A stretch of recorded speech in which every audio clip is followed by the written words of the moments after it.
The man my family erased. And the day he walked back in my name is Vivian Kwan. I'm 31 years old, and on my wedding day I walked down the aisle on the arm of a man I had never formally met, not by choice. Because someone else made a choice for me. Right in front of me, while the bridal march was already playing. I'll tell you what happened. But to understand it, I need to take you back to the beginning.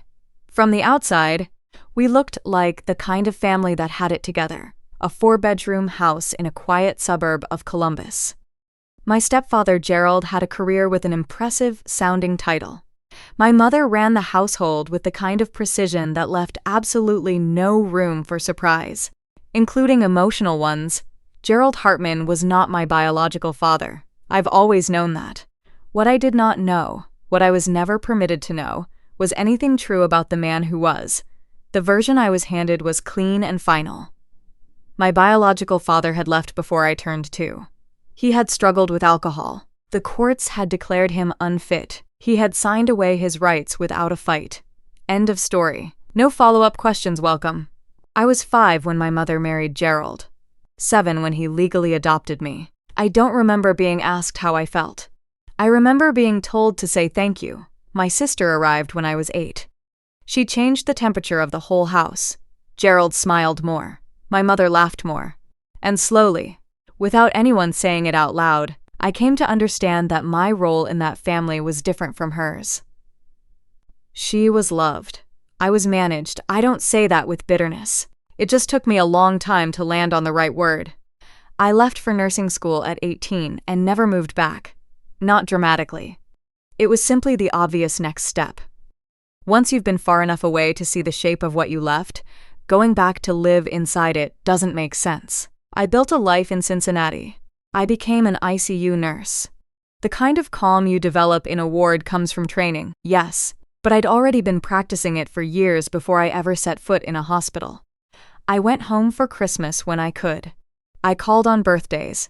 I maintained what my mother called a connection, and what I privately thought of as a managed distance. Just enough closeness to keep the peace. Then I met Bennett Marsh. He was a public defender, patient in a way that seemed almost stubborn, curious about everything, incapable of leaving any room without checking that everyone in it was okay. He made me laugh. More importantly, he made me feel like I didn't have to perform being fine. We were together 2 years before he proposed. He did it at home on a Sunday morning in our kitchen. No audience, no setup. Just him, a ring, and the kind of quiet that means someone isn't going anywhere. I said yes immediately. Wedding planning was where the cracks started to appear. My mother was eager to help. Gerald offered to cover the venue, which seemed generous until I realized it came with an expectation of input on every decision. My sister assumed bridesmaid status, then bridesmaid with privileges status, then effectively co-planner. I gave ground on most of it. That's what you do when you've spent your life calculating what peace costs. But I held on to one thing. I asked Gerald to walk me down the aisle. He said yes. No hesitation, no conditions. He was standing in his kitchen with a glass of scotch, and he said it like it was obvious. And in that moment, he looked exactly like the father I had spent 31 years trying to believe I had. I built the entire ceremony around that yes. Bennett knew all of this. He listened the way he always did, without rushing to fix anything. But in the weeks leading up to the wedding, I would catch something in his expression when we talked about my family. A careful stillness, like someone balancing something fragile. I asked him about it more than once. He'd say nothing. I just love you. I let it go each time. I had enough to carry. I didn't know yet what he was carrying for me. I learned his name exactly once, by accident, when I was 9. I was searching for scissors in a hall closet and found a manila envelope I didn't recognize, addressed to my mother, in handwriting I'd never seen, with a return address that meant nothing to me. Gerald came around the corner and took it from my hands in one smooth motion. He didn't raise his voice. He just looked at me and said, "That's not for you." That night I asked my mother who Thomas Hale was. She said he was nobody. She said it the way you say a word you don't want to give any weight to. At 14, I tried again. She sat across from me at the kitchen table, and said my biological father had been a difficult man, that he'd made choices, that the courts had reviewed everything and decided in my best interest, that Gerald was my father now. She wasn't cruel about it. She was just closed. The way someone is when they've spent years practicing. I stopped asking. I learned the truth in pieces, and I'll tell it the way I received it. Thomas Hale and my mother met in the early 90s.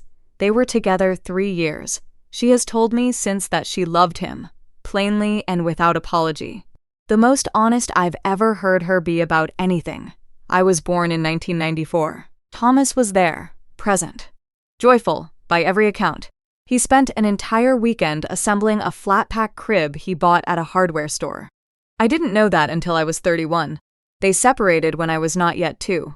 Thomas stayed involved, driving across the city every Friday, sending child support before he was legally required to, showing up consistently. Then Gerald arrived. My mother was 27 and lonely in ways a toddler can't fix.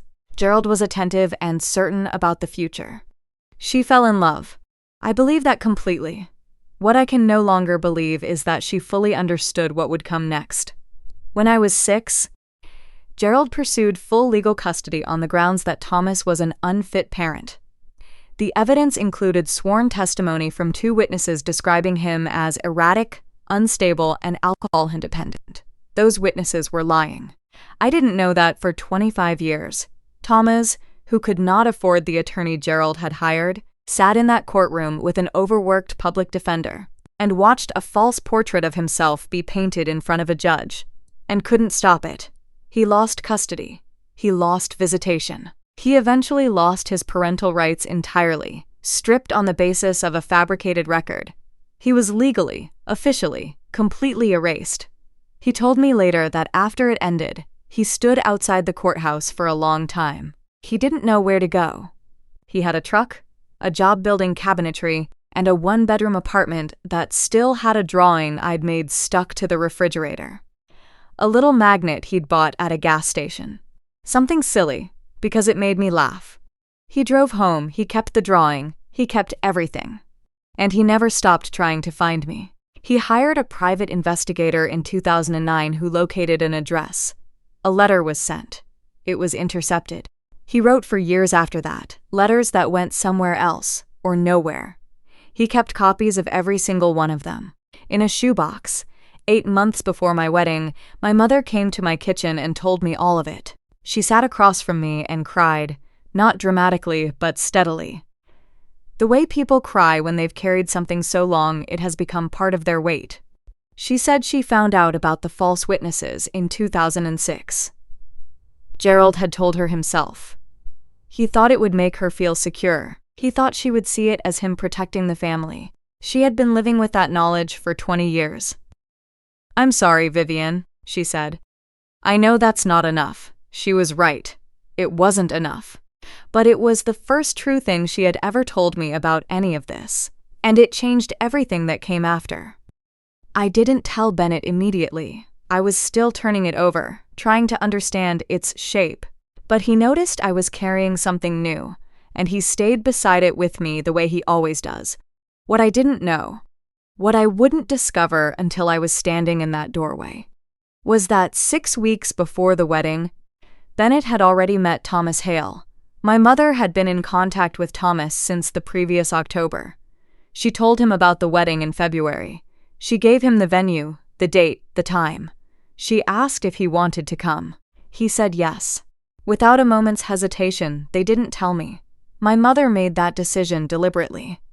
She said later she didn't know if I would allow it, and she was afraid that if I said no, I would spend the rest of my life regretting it. She said she had watched me spend my whole life building walls around the parts of me that could get hurt. And she knew from experience that sometimes protection is just distance wearing a different name. She was probably right. I probably would have said no, and I probably would have regretted it. That doesn't fully resolve it. But it's where we are. The night before the wedding, Bennett held my hands and said, "There are things in motion that I think are going to be okay. I need you to trust me." I stared at him. That is genuinely the least reassuring sentence you have ever said to me. He almost smiled. I know. I'm sorry. Just trust me. I said okay. Because I did trust him. I didn't sleep well. The morning of, my mother brought me tea without being asked. She held my hands a moment longer than necessary when she passed me the cup. She looked at me the way you look at something you want to remember, like someone saying a long goodbye or a long hello and not entirely sure which. You look beautiful, she said. Mom. What's going on? Nothing. I love you. That's all. The bridal march started. Gerald was at the entrance. My sister was beside him, her arm looped through his, her head tilted in that specific way she always tilted it when she wanted to seem fragile. And then I understood what was happening. My mother stepped close and caught my wrist. Her grip was tighter than I expected. She's going through a hard time, she whispered. Please don't make this harder. I stood alone in that doorway, in my dress, holding a bouquet that got heavier by the second. For a moment, I was 9 years old again, holding a manila envelope I wasn't supposed to find, being told it wasn't for me. Then a man stepped forward from the edge of the corridor. He was in his late 50s, silver at his temples, a dark suit that looked like he had bought it recently and carefully. He held out his arm. No words, no explanation, no apology. Just the offer, steady and quiet, like he had been waiting to make it for a very long time. Something in me knew before the rest of me caught up. I took his arm. When Gerald turned from the aisle and saw who was walking beside me, the color left his face completely. The ballroom went still, the music kept playing, and we walked. I don't remember every step. I remember the weight of the bouquet. I remember the sound of the room. I remember Bennett at the end of the aisle and the way his face did something complicated and tender when he saw us coming. I remember reaching the front and Thomas leaning in close to say, very quietly, I have been trying to get here for a long time. I couldn't speak. So I just held on a little tighter. Gerald left before the reception ended. He didn't say goodbye to me. My mother sat with Thomas at a corner table for over an hour. I watched them from across the room. At one point, she reached toward him, and he covered her hand with his. Bennett found me watching. I'm sorry I kept it from you, he said. I didn't want to take the decision away from you. But I also didn't know how to ask you something that big in the middle of everything else. I leaned into him. You knew before I did, he nodded. Your mom called me. She needed someone to make sure he got through the door. She wasn't sure she could do it alone. I looked at him for a long moment. You are a very strange and very good man. He kissed my temple. You looked beautiful walking down that aisle. I had a good partner, I said. Thomas and I have met 4 times since the wedding. We have coffee. We talk carefully. We are 2 people navigating 29 missing years with honesty, if not always ease. He still has the drawing. He brought it to our second meeting in a clear protective sleeve and set it on the table between us without saying anything. It was a house with a sun in the corner, 2 stick figures standing in front of it, one small, one tall. Beneath the tall one, in the crooked handwriting of a 4-year-old. My dad. I am not telling this story because it ended perfectly. I'm telling it because I spent 31 years living inside a story someone else had written about me. And on the day I finally let someone hand me something real, even in a doorway, even without warning, it changed what I believed was possible. I walked down that aisle with my father, late, but not too late. That's the thing about truth. It doesn't always arrive on schedule. But when it finally shows up, it doesn't need an invitation. It just steps forward, offers its arm, and waits to see if you'll hold on. If this story moved you, share it with someone who needs to hear it. And if you've been living inside someone else's version of your own history, I hope this gives you something.